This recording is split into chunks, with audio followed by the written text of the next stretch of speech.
Vale, continuamos entonces. ¿Dónde iba? Vale, sí, en el siguiente párrafo. Esta lucha comenzó hace años. Primero, con la defensa que hicimos de la autonomía política de la organización que mejor representa a la España progresista, el Partido Socialista. Pugna que ganamos. Segundo, tras la moción de censura y las sucesivas victorias electorales de 2019, el sostenido intento de deslegitimación del gobierno de coalición progresista al calor del ignominioso grito de que te vote chapote, tampoco pudieron quebrarnos. No voy a parar mucho en este párrafo, pero aquí ya entramos en otra zona en la que hay un análisis para saber desde dónde viene, según la versión de Pedro Sánchez, esta situación. La autonomía política de su organización, la que mejor representa a España, está hablando de la autonomía política del PSOE, o sea, está hablando de una lucha que comenzó con el propio Pedro Sánchez intentando cómo transformar el Partido Socialista, algo que habría hecho al hacerse candidato. Supongo que se está refiriendo a cuando ganó a, ¿cómo se llamaba esta mujer que era la candidata andaluza? Susana Díaz. Segundo paso, esta es una pugna que dice que ganamos, fijaros también en el uso que hay del nosotros, ganamos esa pugna.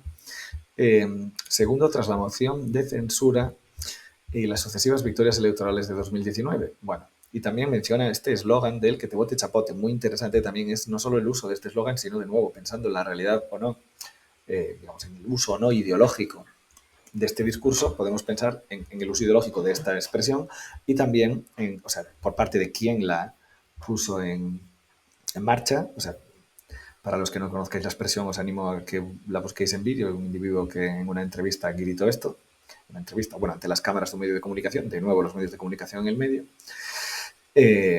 para saber qué se quiere decir con esto. Es decir, que hasta donde yo sé, un conocimiento muy superficial el que tengo, pero Chapote creo que era una integrante de ETA que llegó a asesinar a personas. Entonces lo que se está diciendo con esto es una especie de denuncia de las alianzas del gobierno con los partidos independentistas, y en particular con Bildu, por su pasado terrorista.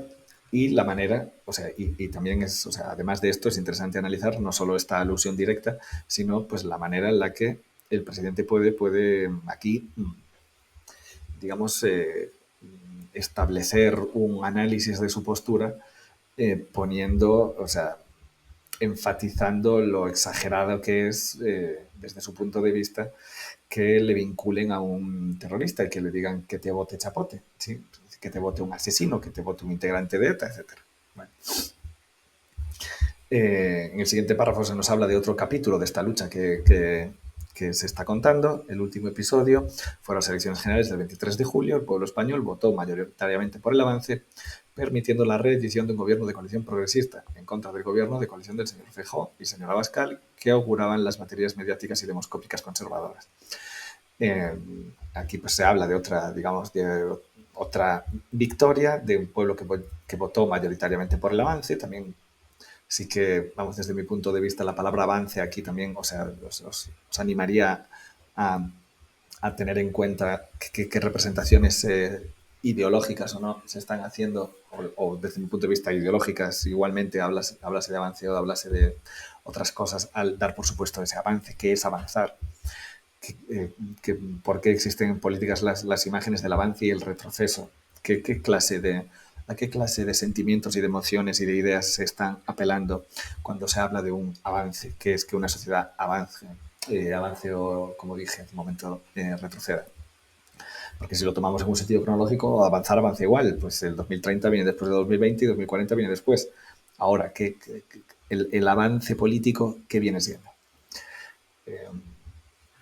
En fin. La democracia habló, siguiente párrafo, pero la derecha y la ultraderecha nuevamente no aceptaron el resultado electoral. Fueron conscientes de que con el ataque político no sería suficiente y ahora han traspasado la línea del respeto a la vida familiar del presidente del gobierno y el ataque a su vida personal. De nuevo, volvemos a la parte de la acusación al ataque a la vida personal, después de un par de párrafos hablando, digamos, de los triunfos de la lucha, que ha mantenido el presidente y la gente de su partido y la que se siente votantes, militantes, simpatizantes o cercanos a él, a la hora de como retratar que ha habido vamos a decirlo así, una serie de victorias legítimas que los oponentes están disputando en un terreno sucio, en el terreno del ataque a la vida personal y no en el terreno de, como se dice aquí, la democracia. También, pues no puede ser de otra manera, cuando estamos hablando de cuestiones de ideología, la propia palabra democracia debería ser objeto de un análisis de lo que sea ideología o no. ¿Qué se dice cuando se dice la palabra democracia? ¿Qué ideologías se encuentran detrás de esta palabra? ¿A quién conviene este concepto y a quién no? ¿En qué consiste su fuerza de convicción? Vale, ya queda poco. Bueno, queda una carilla y pico. Siguiente párrafo. Sin ningún rubor, el señor Feijóo, el señor Abascal y los intereses que a ellos les mueven han puesto en marcha lo que el gran escritor italiano Umberto Eco llamó la máquina del fango. Esto es, tratar de deshumanizar y deslegitimar al adversario político a través de denuncias tan escandalosas como falsas. No me voy a parar mucho aquí, salvo para mencionar que me llama la atención que mencione a Umberto Eco. También os lo digo porque este es un autor que es un escritor, pero también es un filósofo, o sea, es principalmente filósofo. Este señor, si no me equivoco, hizo su tesis doctoral sobre Santo Tomás de Aquino. A lo mejor, bueno, pero se hizo más famoso por el libro El nombre de la rosa, que tiene una adaptación de una película de los años 80, que también tuvo bastante éxito. Pero bueno, es simplemente más que nada por el dato curioso de que en medio de esta carta del presidente tengamos metido por el medio a un filósofo que no deja de tener su coña, digamos, teniendo en cuenta que esto os lo menciono, pues como profesor de filosofía. eh, aquí, eh, Aquí el presidente utiliza a un filósofo para respaldar su postura con una expresión que viene de ese filósofo, que es la máquina del fango. No he tenido la oportunidad de comprobar de dónde viene esa expresión, de qué libro sale, ni nada por el estilo. Pero bueno, como podéis ver, aquí está haciendo el Pedro Sánchez un uso de fuentes filosóficas para utilizar un concepto y como y explicarlo para también aclarar la situación con respecto a los adversarios digamos, de modo bastante visual, la máquina del fango, como una máquina que está para embarrar las cosas y para ensuciarlas y llenarlas de mierda. Eh, vale. El siguiente párrafo seguimos. Esta es mi lectura de la situación que vive nuestro querido país.